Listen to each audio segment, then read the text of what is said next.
আসসালামু আলাইকুম এভরিওয়ান, কি অবস্থা সবার? আশা করছি সবাই ভালো আছেন। আলহামদুলিল্লাহ আপনাদের দোয়ায় আমিও অনেক অনেক ভালো আছি। তো পবিত্র রমজান মাস সারাদিন অপেক্ষার পর অবশেষে ইফতারির সময়, তো এই মুহূর্তটা সবচেয়ে শান্তির। চলুন আজকে ইফতারটা সবার সাথে একসাথে করি। তো সারাদিন রোজা রেখে ইফতারের সময় ইফতার করাটা একমাত্র রোজাদার ব্যক্তিরাই জানে যে ইফতারের সময় অনুভূতিটা কিরকম। তো যেহেতু আজকে 10 রোজা, তো 10 রোজা উপলক্ষে আমরা করতেছি হলো একটা ইফতার পার্টির আয়োজন। তো সবসময় যেহেতু বাড়িতেই আমরা ইফতার করি, তো বন্ধু বান্ধব যেহেতু আছে সবাই একসাথে একটা আয়োজন করার খুবই আগ্রহ ছিল, তো খুব তাড়াতাড়ি আমরা করে ফেলছি সেটা। তো দেখাই আমাদের বন্ধুরা কি করতেছে। তো আজকের অনুভূতিটা কি?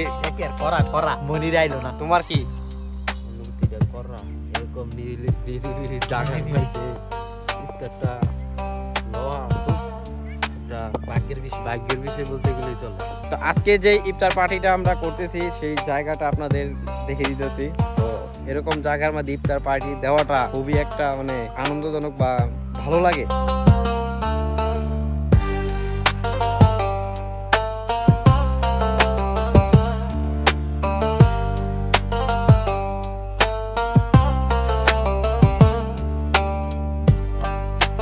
তো ইফতারির হয়তো আর 4-5 মিনিট আছে। তো এখানে অনেকেই রোজা রাখছে, আবার কেউ রোজা রাখে নাই। তো আমরা যেহেতু একসাথে এখানে 6 জন আছি,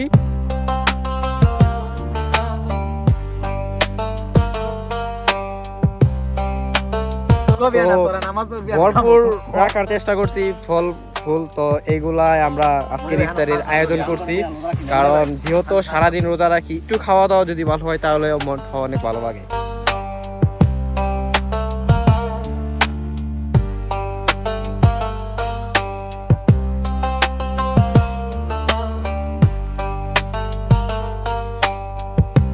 আরো সুন্দর হইলে আপনার শরবতটা যদি তরমুজ থাকতো, বেল থাকতো, আর নানা ধরনের জিনিস আছে, ওইগুলো নাই যেহেতু আমরা গরিব মানুষ।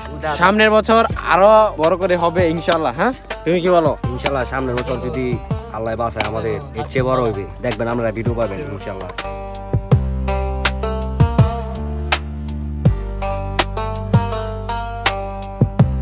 তো আজকের ইফতার পার্টিতে আমরা মুড়ি আর যে পেঁয়াজু, তারপর গুমরি বোট, এইগুলো খুব কমই রাখছি হলো আমরা ফল ফুল। যেহেতু ইফতারির সময় আমরা মুড়ি টুড়ি এগুলা বাড়িতেই খাওয়া দাওয়া করি, তো অনেক কিছু ইউনিক করার চেষ্টা করছি। যেহেতু মানুষ অল্প, তো এই জন্য আরো করার চেষ্টা ছিল, কিন্তু করতে পারি নাই, মানুষ তেমন নাই। আমরা 3-4 জন মানুষ আছি, ওরা মিলেই এই আয়োজনটা করছি।